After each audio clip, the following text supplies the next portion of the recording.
What's up, y'all? It's your girl Miracle back with another one alongside with her co-host Creole Barbie. And today's topic is the impact of past experience and present relationships. All right. So you know I always let you go first. Yes. All right. Drum roll, please. So I'm going to talk about why this topic is important to me and how it actually played into my everyday life. Okay. So when you talk about past experience and also the effects of how it costs you with your current situation. Right. Backstory. So it was during the times where I left the person I was with for 7 years. Okay. I met this guy at the job I worked at. I worked at the casino in security, and he worked in surveillance. See, I was like, like high school sweethearts sneaking around. Y'all bad. So I never knew this guy had a little thing for me. I never knew this until when they found out that I was actually in a bad situation. So they had to make sure they watched me all the time. So he was actually assigned to watch me. In particularly, to make sure that which is how y'all relationship kind of build. It did build. Okay. So I remember he went on the radio. He said Arrowhead of 23, and that was my number. And I was like, yes. And he was like 1027, please. That means call. Okay. So I was official. So I called the number, and he said, I've been watching you. Meet me outside at this location at this time. Now, you know, we couldn't fraternize with any type of surveillance people. Yeah. You know, that was a no-no. Right. However, we kept it under wraps. And actually, we conversated not too long ago. And the reason why we conversated is because he wanted clarity to why I actually left. The whole ordeal. And sometimes you need that. Yeah, and I felt like I owed it to him, you know. So the clarity was, why did I leave? And I said at that time, I was dealing with a lot. I was in a bad space. And I said, I wouldn't be able to give you 100% of me because of my past experiences of just getting out of a bad domestic violence relationship. Yeah. I mean, that's just what it is. Right. You know what I'm saying? And I think also, like we've mentioned this before, sometimes we let fear hinder us too. And I saw your face expression when I said I talked to this person not too long ago. No, I didn't mean, I was going to actually ask you, well, what was the conversation about? I kind of figured it was that. Look, we team LJ over here. That's right. That's right. Look. She was definitely like, hold up, Miss Mel. Why are you? I was going to say pump the just play. No, I wasn't. Pump the brakes. Pump the brakes. I was going to say, LJ, if you watching, she need her ass whooped. Excuse my French. But okay, so it went smooth, right? Yes. And see, I'm a woman of my word. I could never do anything disloyal behind his back because trust and believe, if he already know me, I'll take the next flight to Las Vegas in a heartbeat. He know I'm crazy. That ain't crazy. That's a little. Call it what you want. And we all got different definitions of crazy. Most definitely.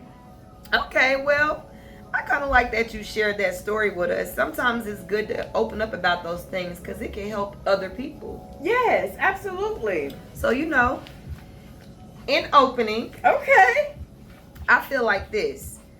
Past experience have profound influences on how individuals approach and navigate during present relationships.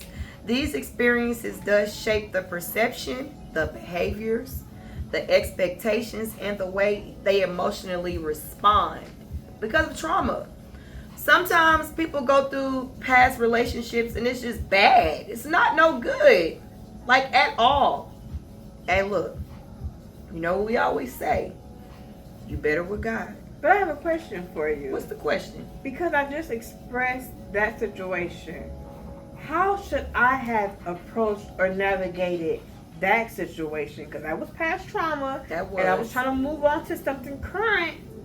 So with past trauma and then to your current, how do you navigate into that? Or how do you approach it? What are the steps that a person should take? Because some people, actually, this is real life. They go through this every single day. Yeah. And you try to get out in the world into the new dating phase, and sometimes it's hard mentally. Yeah. So how do you navigate and how do you approach? Because I would say you definitely have to be mature. yes, And you gotta always look at a situation of, like, not just from what he did wrong, what did I do wrong, and how I could have fixed it. or why did I Or allow why did it? yeah. Because a lot of us go through stuff, and I don't think this so much is that you allowed it, you were younger. Yeah, And that's when a lot of stuff happens, unfortunately, y'all, because a lot of us didn't grow up in two-parent households. right. A lot of us weren't taught how to have a healthy relationship. That's true. A lot of us were not taught how to be normal in dating somebody, because that's not what we seen with our parents. Some kids actually seen their parents go through trauma. Yes, they have. So when they get older and they try to build relationships, no matter what the relationship is, it's not always as effective as it could be because of what you taught. And I always tell people this, y'all. It starts at home. You have to be careful as a child what you see and hear. So foundation. Yeah, and I think a lot of, like, our generation, we didn't get that opportunity because some of us had to grow up so fast. Yes, Like, would I know agree. I did. I'm not mad at my mom. Shout out to my mama. I'm not mad, but I'm on both sides. Like, I somewhat feel like I grew up so fast, but I also am glad that she pushed me that way, because I wouldn't be the person that I am now. It Like, makes- responsible, motherly, nurturing. I'm a sweet person. I love.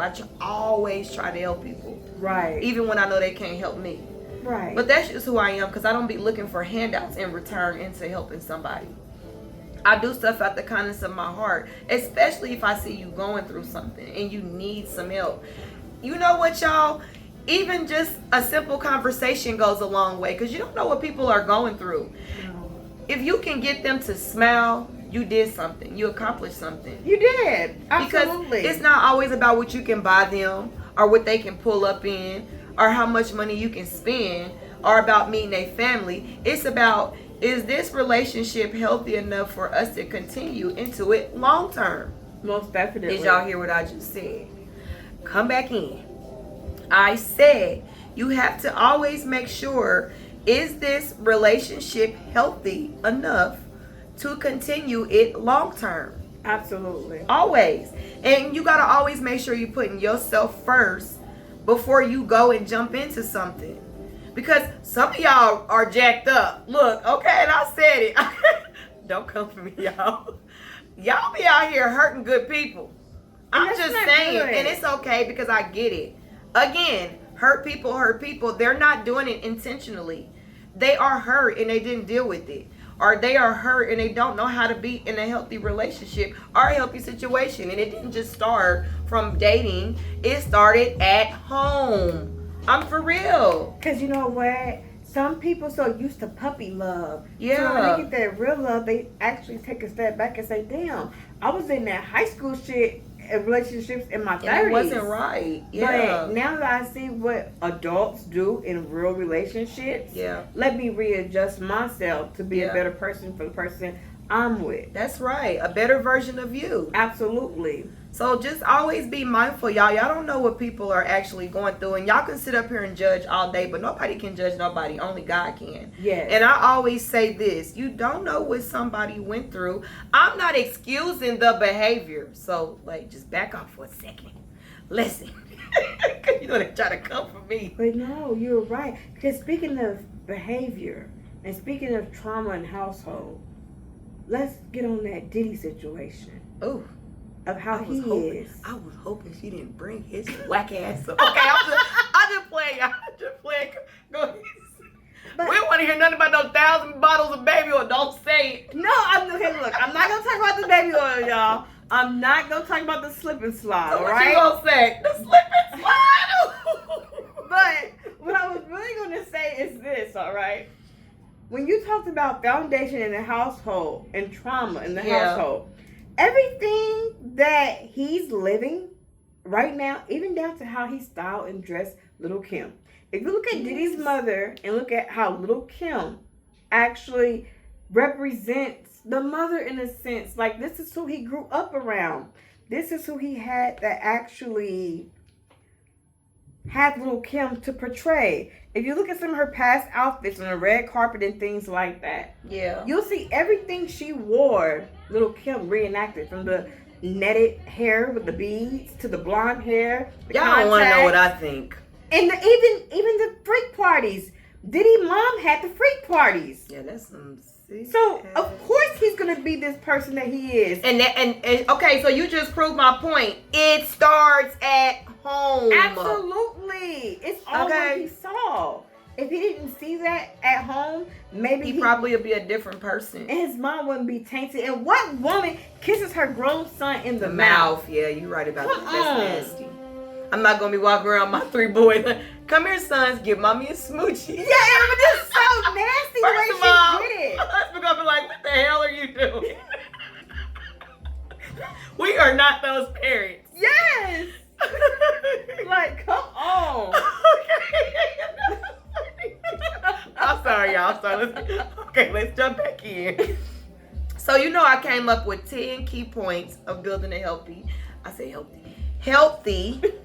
experience during a relationship. Okay. So number 1 is shaping the expectations. Number 2 is getting rid of emotional baggage. Did y'all hear what I said? I said emotional baggage. Because some of y'all got emotion issues. I'm talking about, that goes back to our topic last week when I said you have to have emotional intelligence in order to be in a stable relationship. You can't be just walking around getting upset because you can get upset. Where is the stability in that? Because sometimes I do things and I'll be like, I could have handled that differently. So I am emotionally intelligent. You are. I just, when I get frustrated, that shit go out the window. But come on now, Miracle. What is considered emotional baggage?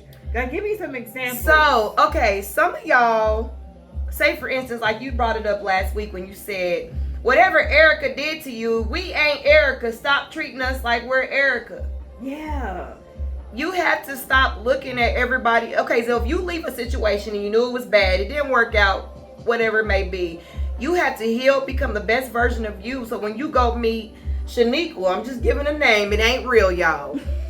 You have to be like, let me look at Shaniqua for who Shaniqua is, not what I actually went through. Because people like to compare, and you can't do that. No, you can't. And don't nobody like that either. No. It's a turn off. Yeah. It is a turn off. Don't do it. That's right. Okay. Number 3 is you have attachment styles. So depending on how you like to do it, because everybody got different attachment styles, depending on what their situation is. Like for you, for example, let me tell y'all about sis, because she be doing some crazy ass shit. I'm gonna tell LJ to get on her ass. He'll be like, "Oh, I miss you. Do you really? Are you just saying it? What type of shit?"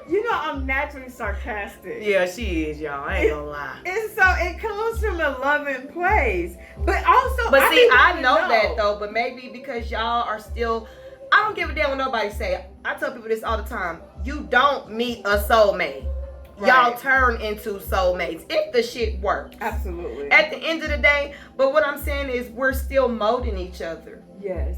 So probably, him not knowing you as well as, your friends or your mother or your sister, brother do, he probably been like, this motherfucker right here. I'm telling you, he calls me crazy. She is crazy. He calls me crazy. But it's not even that you crazy. You just show love in a different way. I think I'm a serious person. And it depends on what it is. If I care about you, I'm serious about you. Yeah. So I don't play games. I'm 100% in. Yeah. I'm the type of crazy to where if you cross me, it's war 3. Yeah. But I think you love hard too. And that's I do me. love hard. Yes, absolutely.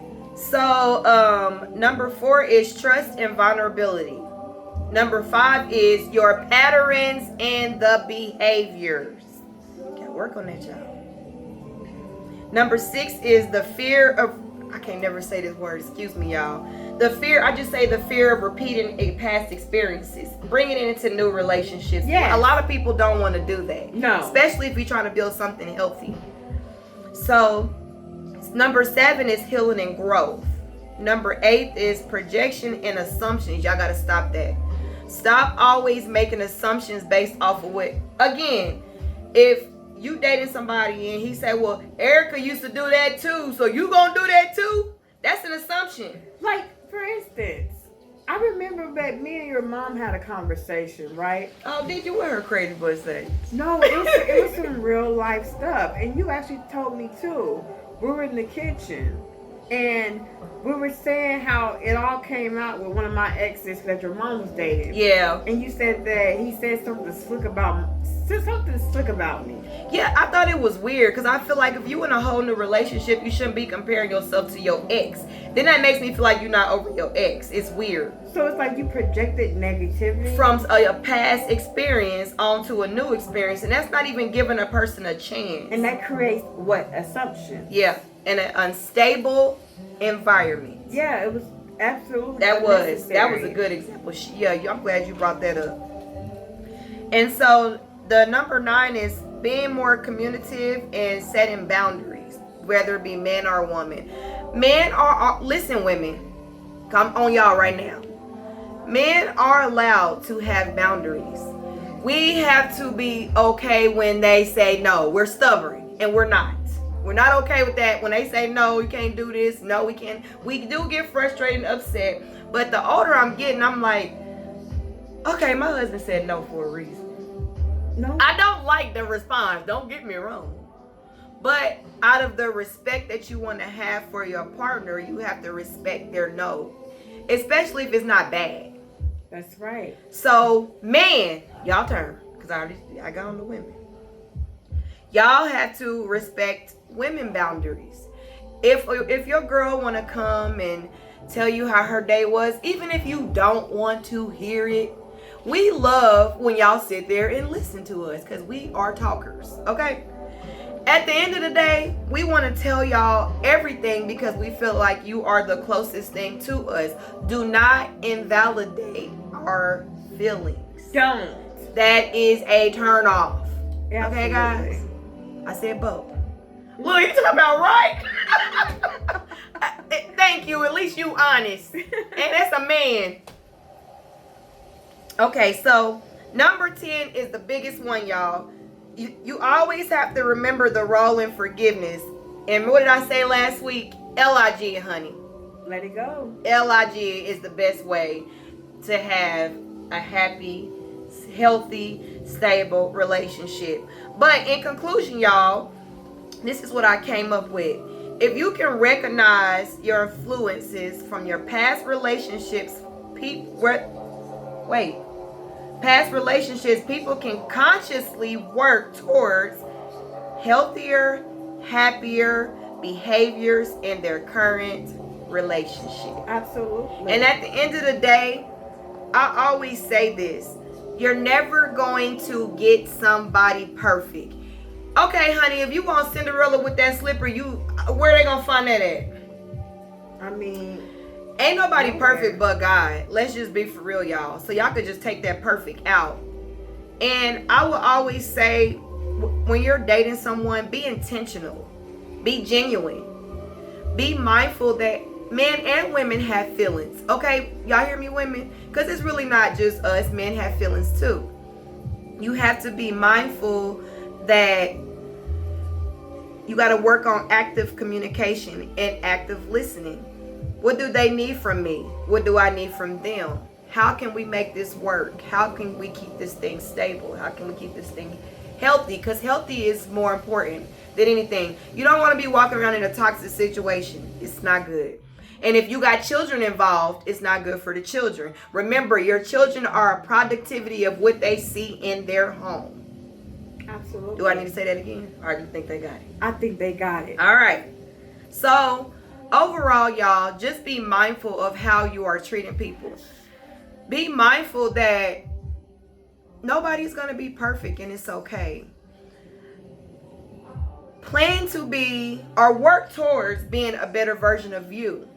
So that way you can find your young tenderoni, or women, y'all can find y'all sexual chocolate or whatever it may be. Purple, green, orange, blue, whatever. Love is love at the end of the day. That's right. right. You just got to make sure love is love the correct way. So, I think that's it for that topic, and that wraps it up. Please make sure that y'all go and subscribe to our YouTube channels. Please, please, please. We love, love, love the comments, y'all. Interact. We got some stuff coming up. And you don't want to, what we always say, miss your mark. Don't miss your mark, baby. Not at all. Because, listen, we ain't going to tell y'all what it is. Because then if we just tell y'all, going to be like, okay, let's do it because they told us. Pay attention. Stay tuned. So, without further ado, I hope y'all have an amazing day on purpose. Make sure you keep God first. Make sure you love yourself enough that you might love somebody else. And that closed that topic out. Bye.